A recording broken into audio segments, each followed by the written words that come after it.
Hello everyone, welcome to being teacher. पुराने प्रश्न पत्रों की श्रृंखला में आज हम पॉलिटिकल साइंस का जो प्रश्न पत्र है वो हम डिस्कस करेंगे। बहुत से बच्चे कुछ प्रश्न पत्रों पे जो रहे हैं हिंदी के या फिर साइंस के कुछ क्वेश्चन पे इन पे कमेंट करते हैं कि सर क्वेश्चन पेपर में आंसर्स गलत दिए हुए हैं। तो मैं आपको बता दूं कि जो मैं आंसर्स यहाँ पे टिक करता हूँ, जो आपके सामने आंसर्स टिक हैं, इन सभी आंसर्स को मैं जो बीपीएससी के ऑफिशियल आंसर की है उसी से मैच करता हूँ। और मैं बहुत ही आराम से मैच करता हूँ। एक क्वेश्चंस को मैं बार बार देखता हूँ कि मैंने कहीं गलत पे टिक तो नहीं लगा दिया। तो मेरी तरफ से कोई भी गलती नहीं होती। बीपीएससी में जो आंसर्स दिए होते हैं वही मैं आपके सामने लिख के आता हूँ। लेकिन अगर वहाँ पे आपको लगता है कि क्वेश्चंस गलत हैं या क्वेश्चंस का जो जवाब है वो गलत है, तो आप कृपया करके उन क्वेश्चंस के नंबर कमेंट कर दिया करिए। उन क्वेश्चंस के जो राइट आंसर्स होंगे वो मैं आपको वहीं पे आपके कमेंट बॉक्स में जो आप कमेंट करते हैं उसी में रिप्लाई में करता हूँ। बाकी सारे क्वेश्चंस गलत नहीं होते हैं, जैसे कि कुछ क्वेश्चंस, एक या दो क्वेश्चंस ही हर क्वेश्चन पेपर में देखने को मिलते हैं कि बच्चे कुछ अपना अलग आंसर बताते हैं और बीपीएससी आयोग ने कुछ अपना अलग आंसर दिया होता है। तो या तो बीपीएससी आयोग को समझ नहीं आ रहा है कि उसको आंसर क्या देना चाहिए, या फिर बच्चे नहीं समझ पा रहे हैं कि उसका जो एग्जैक्टली आंसर है वो क्या होगा। ओके, तो इसीलिए परेशान नहीं होना है। अगर किसी भी क्वेश्चन पे आपको डाउट भी होता है ना, तो आप नीचे कमेंट बॉक्स में कमेंट करके बता दीजिए। वहाँ पे मैं आपको सही आंसर, वेरीफाइड आंसर आपको वहाँ पे दे दूंगा। तो आज पॉलिटिकल साइंस का क्वेश्चन पेपर है, इसमें हम डिस्कस करते हैं। हमारा पहला क्वेश्चन है वो है दंड शास्त्र परंपरा से जुड़ी है। तो कौटिल्य है जो हैं वो दंड शास्त्र परंपरा से जुड़े हैं। पड़ुआ के मर्सिलियस किन दो मुख्य प्रकार के कानूनों की बात करते हैं? तो यहाँ पे उपयुक्त में से कोई नहीं, यहाँ पे कोई भी राइट आंसर आपका नहीं है। यहाँ पे एक व्यक्तित्व की चर्चा की जा रही है कि फ्रांसीसी राजनीतिक दार्शनिक जिनका प्रमुख कार्य द स्पिरिट ऑफ लॉज राजनीतिक सिद्धांत में एक प्रमुख योगदान था, तो वो कौन थे? तो यहाँ पे मॉन्टेग्यू जो है वो राइट आंसर आपका हो जाएगा। नेक्स्ट क्वेश्चन है कि उदारवाद के बौद्धिक संस्थापक कौन है? तो जॉन लॉक और एडम स्मिथ उदारवाद के बौद्धिक संस्थापक हैं। इनमें से कौन बहुलतावादी विचारक नहीं है? बोर्डिन जो है ये बहुलतावादी विचारक नहीं है, बल्कि फिगिस और जो लॉस्की हैं ये बहुलतावादी विचारक माने जाते हैं। फिर यहाँ पे प्लेटो ने कौन सी किताब लिखी है उसके बारे में यहाँ पे देखते हैं। तो द रिपब्लिक जो है ये प्लेटो की बुक है, अच्छी बुक है। आप लोग अगर समय मिले तो कभी इसको पढ़िएगा। ओके, फिर नेक्स्ट क्वेश्चन है हमारा कि राज्य व्यवस्था पर सभी भारतीय लेखकों में से हॉब्स के सबसे निकट किसे माना जाता है? राज्य व्यवस्था में जो सभी भारतीय लेखक हैं उनमें जो हॉब्स हैं उनके सबसे निकट किसे माना जाता है? तो कौटिल्य को उनके निकट माना जाता है। किसने पवित्र कानून की तुलना में राज्य के कानून पर अधिक जोर दिया था? तो कौटिल्य ने जो है पवित्र कानून की तुलना राज्य का जो कानून है उस पर अधिक जोर दिया था। अरस्तु के गुरु कौन थे? सुकरात जो थे वो अरस्तु के गुरु थे। नेक्स्ट क्वेश्चन है हमारा कि संप्रभु राष्ट्र राज्य व्यवस्था क्या है? जो संप्रभु राज्य व्यवस्था होती है, राज्य की व्यवस्था हो या राष्ट्र की व्यवस्था हो, उसे वो क्या है? यहाँ पे उन्होंने डेफिनेशन एक तरीके से यहाँ पे मांगी हुई है। एक राजनीतिक प्रणाली जिसमें राज्य सर्वोच्च प्राधिकरण है और उनका क्षेत्र और लोगों पर विशेष नियंत्रण है। इस सिद्धांत का वर्णन करने के लिए किस शब्द का प्रयोग किया जाता है कि प्रत्येक राज्य राष्ट्र को बाहरी शक्तियों के हस्तक्षेप के बिना खुद को नियंत्रित करने का अधिकार है? तो सेम हमको लग रहा है सेम वही ऊपर वाली जो चीज़ है वो यहीं पे आपको इसकी डेफिनेशन दी है। तो यहाँ पे आप देख लीजिए, वैश्वीकरण, साम्राज्यवाद, राष्ट्रवाद। यहाँ पे अगर संप्रभु राष्ट्रवाद होता, ठीक है, तो यहाँ पर माना जाता कि हाँ सेम वही चीज़ है। तो यहाँ पे वो नहीं है, तो इसीलिए इसका राइट आंसर हो जाएगा ई, उपयुक्त में से कोई नहीं। संयुक्त राष्ट्र संघ के वर्तमान महासचिव का क्या नाम है? मतलब जो यूएनओ के हैं, यूनाइटेड नेशन ऑर्गेनाइजेशन, उसके जो वर्तमान महासचिव हैं उनका क्या नाम है? Antonio Guterres. नेक्स्ट क्वेश्चन है निम्नलिखित में से कौन सा राष्ट्रीय सुरक्षा के हित में किए गए निर्णय का उदाहरण है? सख्त अप्रवासी नीतियों को लागू करना, ये राष्ट्रीय सुरक्षा के हित में किए गए निर्णय का उदाहरण है। निम्नलिखित में से कौन सा राष्ट्रीय हित शब्द का सबसे अच्छा वर्णन करता है? राष्ट्र राज्य के आर्थिक और रणनीतिक लक्ष्य जो हैं ये राष्ट्रीय हित के शब्द का जो है अच्छा वर्णन करते हैं। अंतर्राष्ट्रीय राजनीति का कौन सा सिद्धांत तर्क देता है कि अंतर्राष्ट्रीय व्यवस्था अराजकता की स्थिति की विशेषता है, जहां राज्य प्राथमिक अभिनेता है और अपनी शक्ति और सुरक्षा को अधिकतम करना चाहते हैं? यहाँ पे आपका उत्तर हो जाएगा यथार्थवाद, रियलिज्म जो है इन सब चीज़ों को मानता है। विदेश नीति के निर्धारक क्या हैं? विदेश नीति के निर्धारक क्या हैं? जो हमारी फॉरेन पॉलिसी है उसके निर्धारक क्या हैं, उसके पैमाने क्या हैं? तो यहाँ पे आर्थिक हित, सैन्य क्षमताएं और अंतर्राष्ट्रीय गठबंधन। नेक्स्ट क्वेश्चन है कि निम्नलिखित में से कौन सा राष्ट्रीय शक्ति का एक तत्व है जो किसी देश की विदेश नीति के निर्णयों को प्रभावित करता है? जो किसी देश की विदेश नीति के निर्णयों को प्रभावित करता है वो कौन सा राष्ट्रीय शक्ति का एक तत्व है? तो अर्थव्यवस्था और व्यापार ये मुख्य हैं, ये चाहे किसी भी देश के हों, ये हर देश के जो राष्ट्रीय शक्ति का तत्व है। जैसे कि हमारी जो भारत की जो ट्रिलियन डॉलर इकॉनमी है, वो हमारी 4 ट्रिलियन डॉलर इकॉनमी होने वाली है, जो हमारी भारतीय अर्थव्यवस्था एक तरीके से कह सकते हैं कि तीसरी भारतीय अर्थव्यवस्था बन जाएगी 4 ट्रिलियन डॉलर इकॉनमी अगर हो जाती है तो जो अर्थव्यवस्था और व्यापार है वो किसी भी राष्ट्र या किसी भी राज्य की शक्ति को प्रदर्शित करता है। साम्राज्यवाद की विशेषता क्या है? साम्राज्यवाद की विशेषता क्या है कि उपनिवेश स्थापित करने और प्रदेशों का विस्तार करने की इच्छा। साम्राज्यवाद आप चाइना से अच्छा और कोई नहीं देख सकते हैं।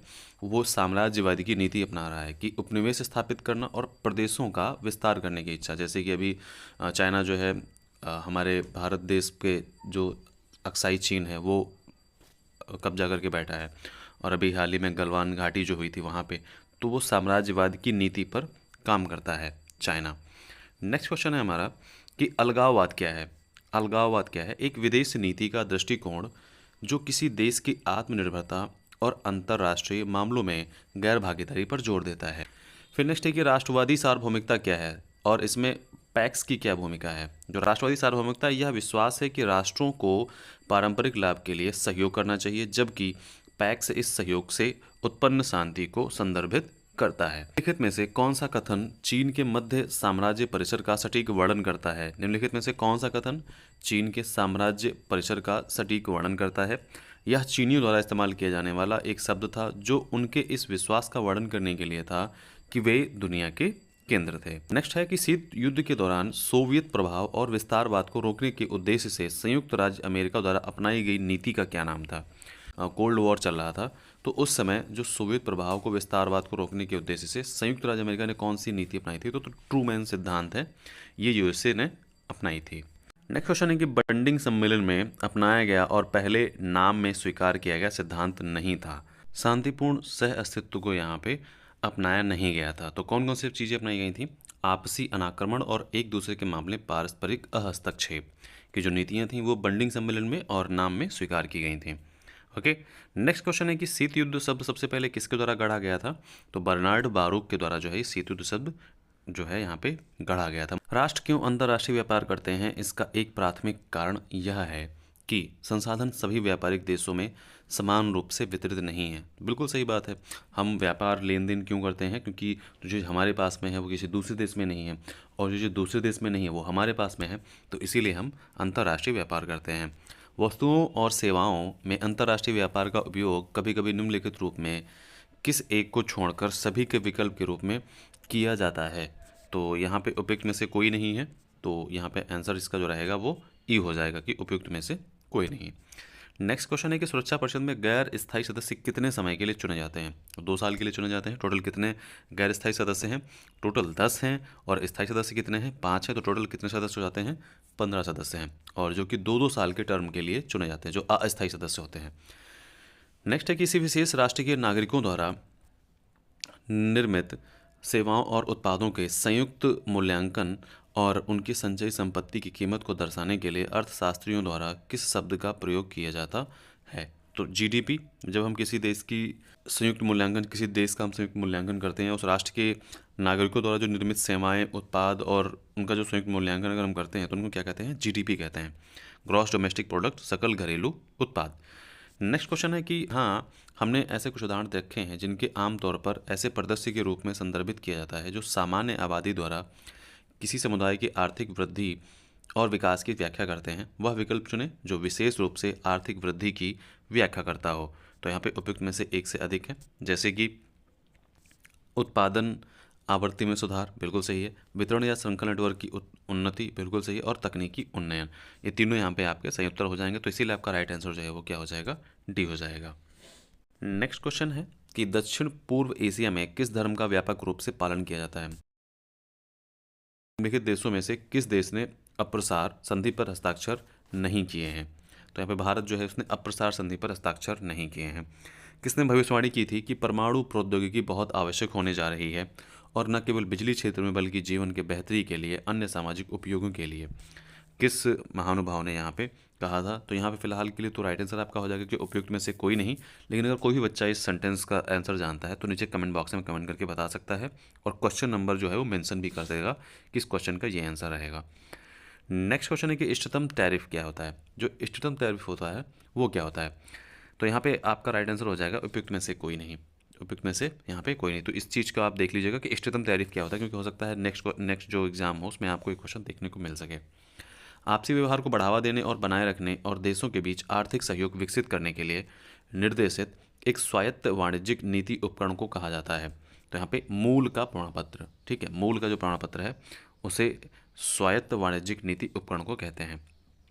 पहला परमाणु संयंत्र कहाँ स्थापित हुआ था, मतलब विश्व में सबसे पहला परमाणु संयंत्र कहाँ स्थापित हुआ था। तो ओबनिंस्क, ओबनिंस्क जो है ये रूस में पड़ता है, वहाँ पे सबसे पहला परमाणु संयंत्र स्थापित हुआ था। इनमें से किसने कहा है कि प्रत्येक राज्य अपने अधिकारों से जाना जाता है जो वह बनाए रखता है। तो लॉस्की ने ये स्टेटमेंट दिया है। किसने कहा है कि जो कोई भी हिंद महासागर को नियंत्रित करता है वह एशिया पर हावी होता है। 21वीं सदी में दुनिया की नियति का फैसला पानी या मतलब सागर पे होगा। तो अल्फ्रेड जो थे, अल्फ्रेड महान ने ये स्टेटमेंट दिया था। ब्रिटिश साम्राज्य के तहत हिंद महासागर को कौन सा नाम नहीं दिया गया है। ब्रिटिश साम्राज्य के तहत हिंद महासागर को कौन सा नाम नहीं दिया गया है। तो उपयुक्त में से कोई नहीं, ना तो ये ना ही ये, कोई भी जो है नाम ये ब्रिटिश की ओर से ब्रिटिशर्स की ओर से नहीं दिया गया है।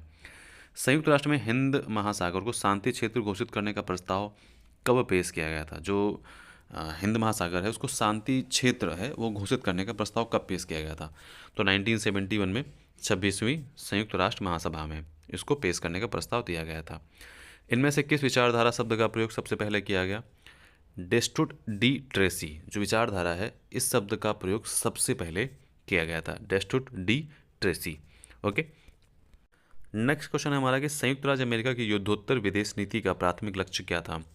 जो यूएसए की युद्धोत्तर विदेश नीति है वो प्राथमिक लक्ष्य क्या था, कि मतलब बाहरी देशों में जाकर के एक तरीके से जो दूसरे देश का विस्तार होता था उनको रोकना। तो साम्यवाद के प्रसार को रोकने के लिए जो युद्धोत्तर विदेश नीति है, मतलब बाहर के देशों में जाकर के लड़ाइयाँ लड़ना दूसरे देशों के लिए, तो ये यूएसए की प्रसार रीति को रोकने के लिए ये नीति थी।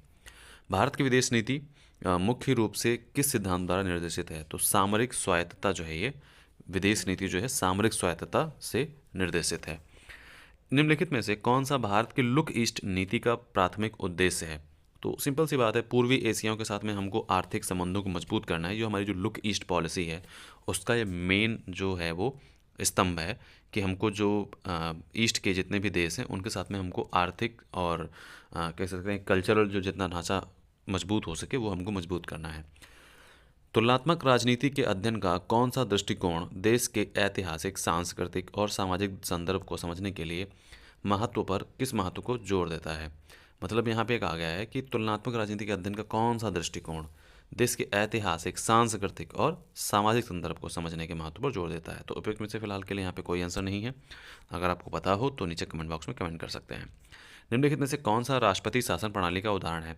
मैक्सिको राष्ट्रपति शासन प्रणाली का उदाहरण है, और यहाँ पे यूएसए जो है राष्ट्रपति शासन प्रणाली का उदाहरण है, और चाइना जो यहाँ पर राष्ट्रपति शासन जो प्रेसिडेंट प्रणाली है उसका उदाहरण है यहाँ पे। तो कई सारे हैं, लेकिन यहाँ पे जो ऑप्शन है उसको हमको सबसे पहले चूज़ करना है कि ऑप्शन में कौन सा कंट्री है वो सही है। भारतीय संविधान की प्रस्तावना क्या है। संविधान का परिचय, मतलब उसका नाम क्या है, तो उनको संविधान का परिचय कहते हैं। अब यहाँ पे पूछ रहा है कि भारतीय संविधान के अनुच्छेदों की कुल संख्या कितनी है। देखिए, अगर वर्तमान में कुल संख्या पूछी जाए तो उसमें बहुत सारे अनुच्छेदों को जोड़ा गया है, लेकिन अगर हम मूल संविधान की बात करें तो वहाँ पे 395 जो अनुच्छेद थे उनकी संख्या थी, और उन्हीं को हम यहाँ पे मानते हैं। ओके, नेक्स्ट क्वेश्चन है कि अन्य सामाजिक विज्ञानों के साथ राजनीतिक विज्ञान का एकीकरण एक मूल सिद्धांत है, व्यवहारवाद का है। ओके, व्यवहारवाद का यहाँ पे विज्ञान का एकीकरण का मूल सिद्धांत है, बिहेवियरलिज्म।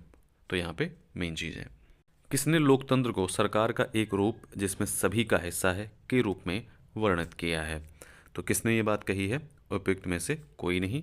तो इस स्टेटमेंट को आप देख लीजिए और इस स्टेटमेंट को आप अच्छे से समझ लीजिए, इसका राइट आंसर क्या है वो भी आप गूगल पे देख लीजिए, क्योंकि ये क्वेश्चन हो सकता है दोबारा रिपीटेड हो। ओके, फिर नेक्स्ट क्वेश्चन है कि भारत के किस पड़ोसी देश ने मार्च में 35.37% पर सबसे अधिक वार्षिक मुद्रास्फीति दर्ज किया है। तो पाकिस्तान में यहाँ पे सबसे अधिक वार्षिक मुद्रास्फीति दर्ज की गई थी। संविधान सभा ने अपने विचार विमर्श की शुरुआत की थी तो दिसंबर 1946 में विचार विमर्श की शुरुआत की थी, और जो पहली बैठक हुई थी वो 9 दिसंबर 1946 में हुई थी। अब आप लोग ये बताइए कि जो पहली बैठक हुई थी उसके अध्यक्ष कौन थे। जवाहरलाल नेहरू ने संविधान सभा में एक प्रस्ताव रखा जिसमें वस्तुनिष्ठ संकल्प के रूप में जाना जाता है, जिसको हम क्या कहते हैं, वस्तुनिष्ठ संकल्प के रूप में जाना जाता है। तो उसको हम क्या क्या मानते हैं, यहाँ पे फ़िलहाल के लिए कोई आंसर नहीं है, लेकिन मुझे ऐसा लगता है कि यहाँ पे अच्छा डेट रखा है कि कब प्रस्ताव रखा था। तो यहाँ पे फ़िलहाल के लिए उन्होंने कि जिसे वस्तुनिष्ठ संकल्प के रूप में जाना जाता है, तो यहाँ पे कोई भी डेट ऐसी नहीं है जिसका आपको राइट आंसर हो, तो यहाँ पे उपयुक्त में से कोई नहीं। तो वस्तुनिष्ठ संकल्प जो प्रस्ताव है वो कब रखा गया था, मैं आपको कमेंट बॉक्स में बता दूंगा, या तो आप लोग खुद ही देख लीजिएगा। नेक्स्ट क्वेश्चन है कि किस तारीख को संयुक्त राष्ट्र महासभा ने मानव अधिकार की सार्वभौम घोषणा को अपनाया है।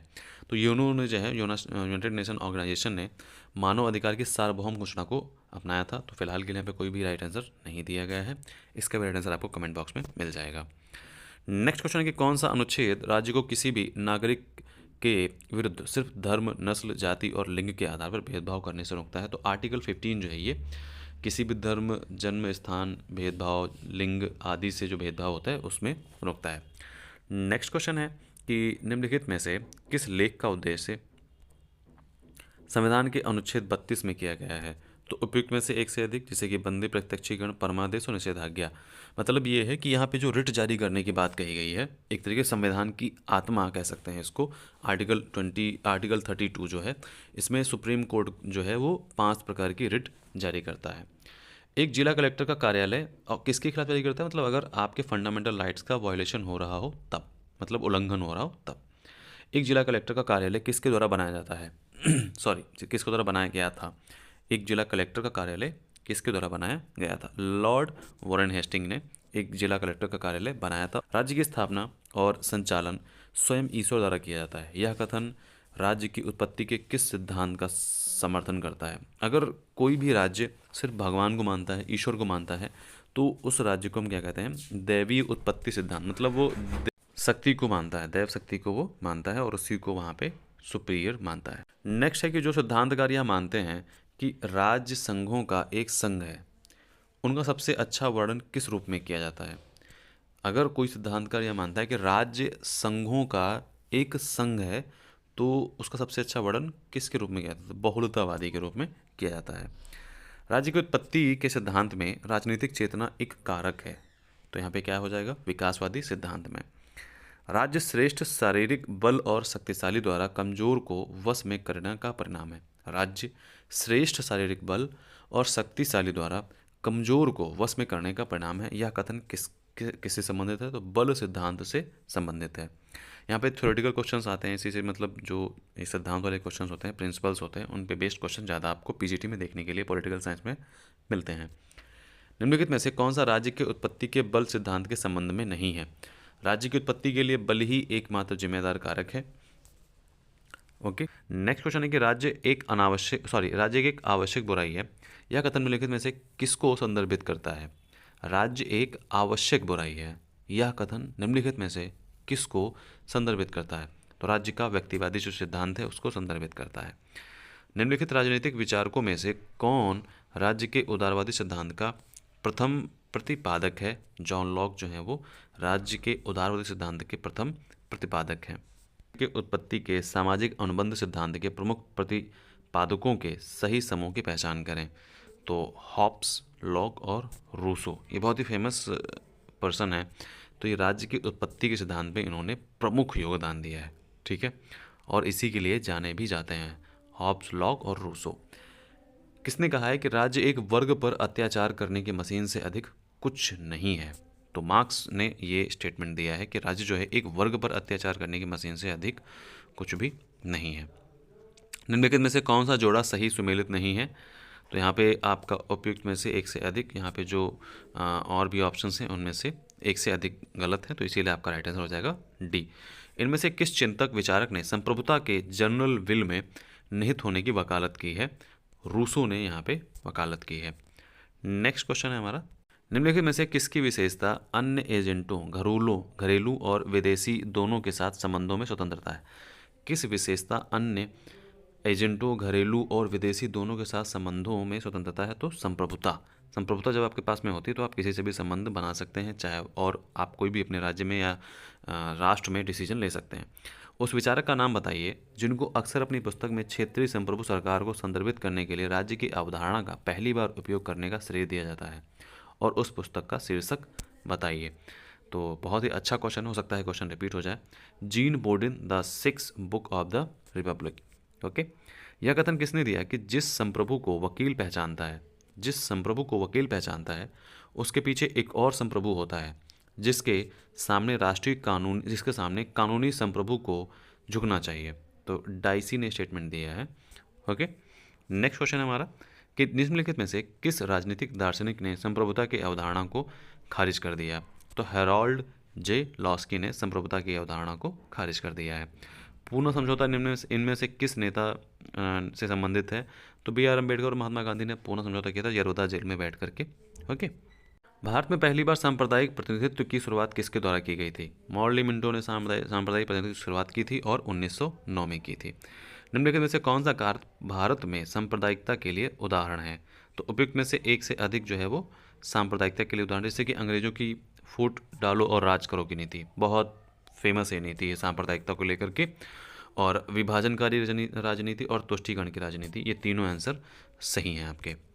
नेक्स्ट क्वेश्चन है कि जम्मू और कश्मीर पुनर्गठन अधिनियम 2019 निम्नलिखित में से किस भारतीय प्रशासनिक केंद्र शासित प्रदेश का निर्माण करता है? तो यहाँ पे दो जो प्रशासनिक केंद्र हैं उनका निर्माण होता है, एक तो जम्मू और कश्मीर और दूसरा लद्दाख। ओके, तो इसीलिए यहाँ पे आपका आंसर हो जाएगा एक से अधिक।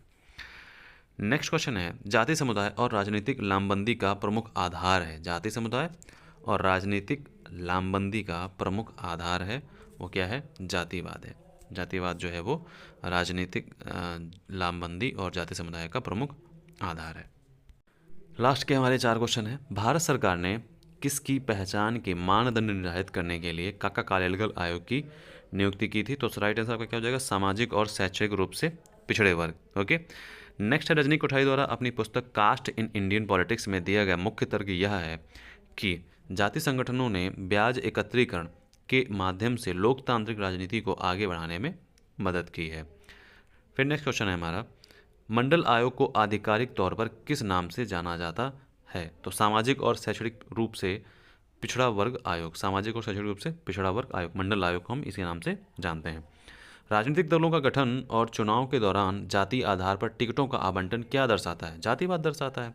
अगर आप जाति के आधार पर किसी को टिकट देते हैं, हिंदू, ठाकुर, ब्राह्मण, क्षत्रिय, वैश्य, अगर इनके आधार पर अगर आप टिकट बांटते हैं इलेक्शन में, तो सिंपल सी बात है वो जातिवाद कहा जाएगा। तो आज का जो पॉलिटिकल साइंस का क्वेश्चन है वो इसमें रहा। हालांकि कुछ चीज़ें बीच में हो जाती हैं, तो अगर फिर भी आपको कोई डाउट वगैरह हो और कोई भी प्रॉब्लम हो तो नीचे कमेंट बॉक्स में कमेंट करके बता सकते हैं। ध्यान रखिए अपना, मिलते हैं नेक्स्ट वीडियो में। Bye bye.